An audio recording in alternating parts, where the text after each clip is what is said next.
ആദ്യത്തെ ശമ്പളം ഇപ്പൊ അറിയുന്ന ആദ്യ ശമ്പളമാണ്. അത് ഏത് ജോലി മീൻസ് ഈ പറഞ്ഞ പോലെ?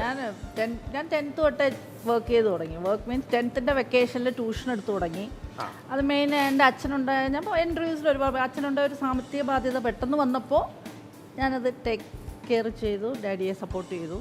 ഒരിക്കലും ഈ ഇൻഡസ്ട്രി പോലും വരുമെന്നൊന്നും ചിന്തിച്ച് ഒന്നും നിന്നതല്ല. പഠിത്തവും കാര്യങ്ങളും പിന്നെ അങ്ങനത്തെ ഒരു ഫാമിലിയിൽ നിന്ന് വന്ന ഒരാളുമാണ്. പക്ഷെ പെട്ടെന്നുണ്ടായ എല്ലാ മനുഷ്യർക്കും ഉണ്ടാകുന്ന പോലെ ഒരു ഭയങ്കര ഇത് വന്നപ്പോൾ അച്ഛൻ തന്നെ ഞങ്ങൾ ആത്മഹത്യ ചെയ്യാം. ഡാഡി തന്നെ ഞങ്ങളോട് പറഞ്ഞു. ഞങ്ങൾ 2 പെൺകുട്ടികളാണ്.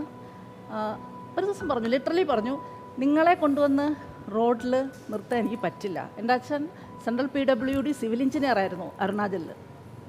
എല്ലാവർക്കും ഇപ്പോൾ അറിയാം. അപ്പം അങ്ങനൊരു വ്യക്തി ഞങ്ങളെ നല്ല ഇതായിട്ട് വളർത്തിക്കൊണ്ടുവന്ന 2 പെൺമക്കളാണ്. പെട്ടെന്ന് ഇതിൽ ഡാഡിക്ക് ആകെ കൂടി തകർച്ച വന്നപ്പോൾ എങ്ങനെ അത് മാനേജ് ചെയ്യണമെന്ന് ഡാഡിക്ക് പറ്റാത്തൊരവസ്ഥയും ഞങ്ങളെ വേറൊരു അവസ്ഥയെ കൊണ്ട് വളർത്താൻ ഡാഡിക്ക് പറ്റുന്നില്ല. ഡാഡിയുടെ മൈൻഡ് ഇതായി നമുക്ക് മരിക്കാമെന്ന് തന്നെ ഡാഡി ലിറ്ററലി പറഞ്ഞു ഒരു ദിവസം ഫാമിലി. അവിടുന്ന് എനിക്കറിയില്ല ഈശ്വരൻ്റെ ഇതായിരിക്കും. ഞാനപ്പോൾ ആ സമയത്ത് 10th കഴിഞ്ഞപ്പോൾ തന്നെ ട്യൂഷൻ എടുത്തു തുടങ്ങി.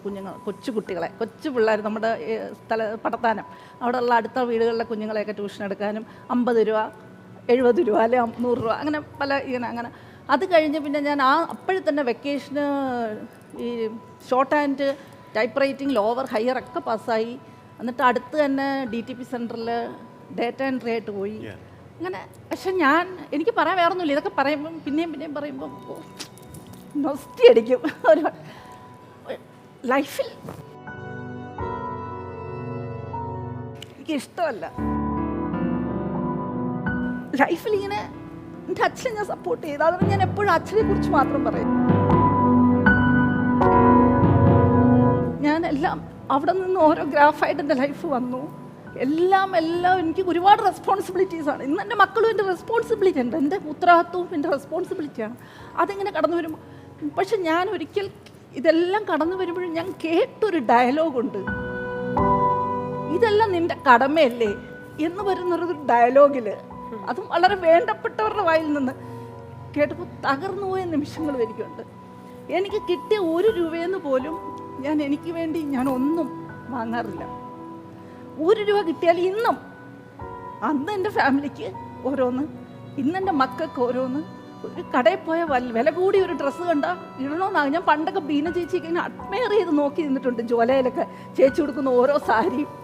അപ്പം ഞാൻ വിചാരിക്കും, ഞാൻ ചേച്ചിയുടെ ചോദിച്ചിട്ടുണ്ട്, ചേച്ചി എവിടെ നിന്നാണ് ഇത് വാങ്ങുന്നത്? എനിക്ക് ഭയങ്കര ഇഷ്ടമായിരുന്നു ചേച്ചിയുടെ സാരി കളക്ഷൻസ് ഒന്ന്. അപ്പം ചേച്ചി എറണാകുളത്തൊരു കടയൊക്കെ ഒന്ന് പറഞ്ഞു തന്നേക്ക് എനിക്ക് ഓർമ്മയുണ്ട്. എനിക്കൊരു കടയിൽ പോയി നല്ല സാരി എടുക്കണം എന്ന് തോന്നും ഞാൻ, പക്ഷെ പറ്റൂല.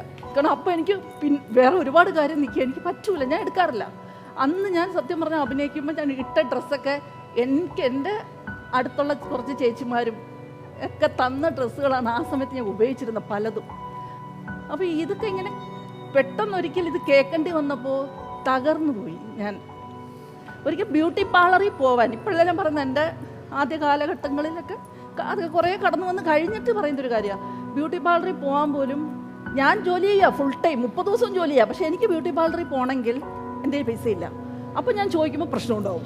അപ്പോൾ എൻ്റെ അച്ഛൻ ഒരു ദിവസം പറഞ്ഞ്, നീ ഇങ്ങനെ അധ്വാനിക്കുകയല്ലേ, ഇത്ര കഷ്ടപ്പെടുകയല്ലേ കിടന്ന്, നിനക്ക് ആവശ്യമുള്ളൊരു 100 രൂപ അല്ലെങ്കിൽ എത്രയാണ് നിനക്ക് ആവശ്യം, അത് നീ മാറ്റി വെച്ചിട്ട് ബാക്കി കൊടുക്കുക ചിലവാക്കാൻ. ആർക്കാ?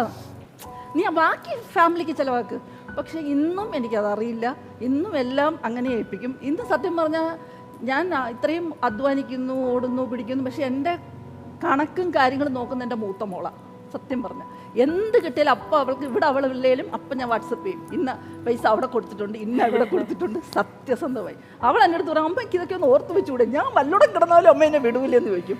പക്ഷെ എനിക്കെന്തോ അന്നേ ഈ ശീലിച്ച് എൻ്റെ കയ്യിൽ ജോലി ചെയ്ത് കാശ് മേടിക്കുന്നുണ്ട്. പക്ഷെ ഞാൻ ഒരിടത്ത് ഞാനൊന്നും എല്ലാം ഇങ്ങനെ ഓരോ ചിട്ടയായിട്ട് ഇങ്ങനെയാണ്.